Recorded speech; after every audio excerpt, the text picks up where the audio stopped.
So the poem I'm going to read is called Natural High, and I wrote it on May 13th, 2017 at 9:04 a.m. Here you go. Probably at the gym or something. I don't know. I usually work out in the morning, and that's when a lot of the inspiration has come for a lot of the poems I've written is in the gym while I'm pumping iron, baby. I usually don't work out with music. I usually work out without music, so just thoughts come, especially when I'm in the pain zone and I'm pushing and grinding, and then I'll rest between sets, and then I'll have thoughts, and then I'll just like write a little bit and do a set, or I'll just completely stop working out to write a poem. So this one's called Natural High. I'm on a natural high, no need for mind-altering substances, earth-based or man-made. To me, they are the same. You cannot convince me that they will serve me, so please do not try. I'm on a natural high. I leave the mind and soul-altering substances to others. Thank you for your offer, but I respectfully must decline. Take a look into the window of my past. Death and darkness have come about because of marijuana and cocaine. Meth and alcohol have taken much that is dear and sacred. Rest in peace to my father, Luis Albino Gil Gomez, to my brother-in-law, David Anthony Moore, to my uncles, Ernesto Hernandez, Neto, Enrique Hernandez, Nano, Paul Hernandez, Chino, Manuel Hernandez, Pachi. Those were their nicknames. I have lost much because of drugs. I left them for a good reason. So if you care for me, do not tempt me. All that is beautiful about me is darkened. My noble thoughts cease. My heart seeks lust, not love. My mind begins to fear, not dream. My soul feels crippled. I declare war on you, mind-altering substances I must avoid. I will treat you as the Black Plague.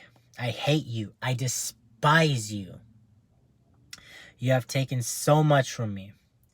Father in heaven, thy will be done.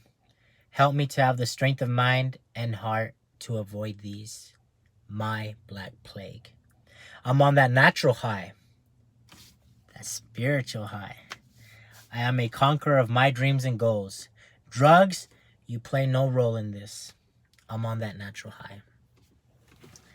So ever since I was a really young kid, I've been into drugs. I think I first started smoking weed when I was about 8 years old, and it was just always around me. My dad was involved in the Mexican drug cartels. My brother-in-law, David Moore, he committed suicide because of drugs. He started using his own product and eventually took his life.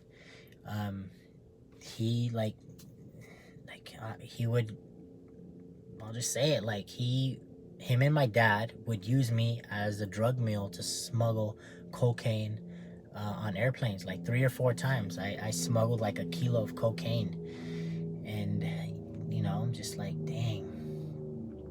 And like they would use, I grew up seeing them measured on scales. I would go on drug runs with them, like just drop it off at doors, collect the money.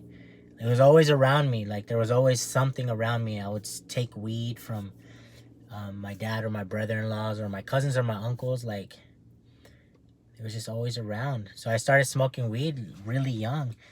I think I was 8 or 9. And then eventually, like, the harder drugs comes. You get used to the high. You seek something else. Like, you want always more. Some people have more addictive personalities than other, and I'm like the epitome of having an addictive personality.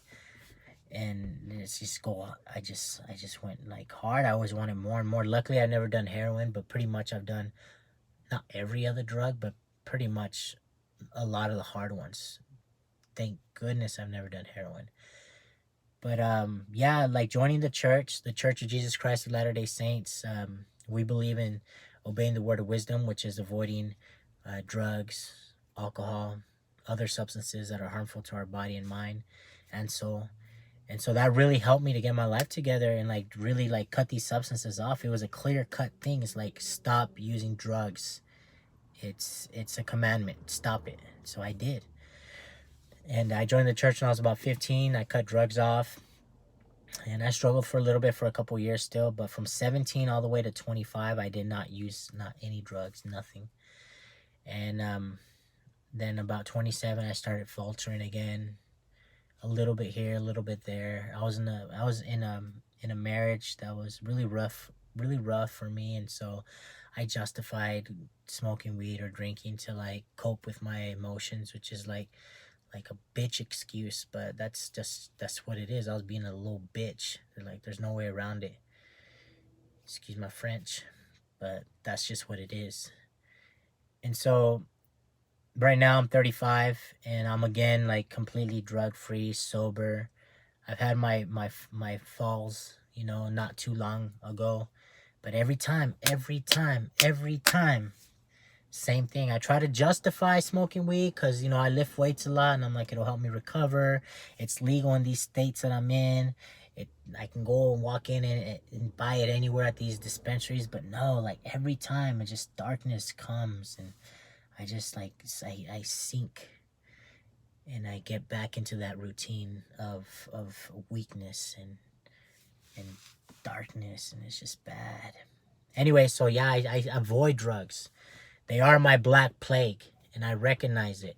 And I hate the person that I become when I'm on substances. I hate it. I hate that part of me, that dark part of me that comes out. You know, like I'm not saying like I'm like a terrible person. I still like I'm still me, of course. You know, and I think I'm an okay guy. You know, some people think I'm a good guy.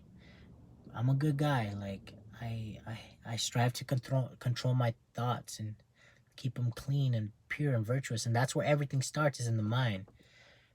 But when substances get introduced, like those thoughts become to like wander, and they're harder to control, and you give up your will to other forces that are not good, that want to hurt you. Anyways, yeah, so there it is, natural high.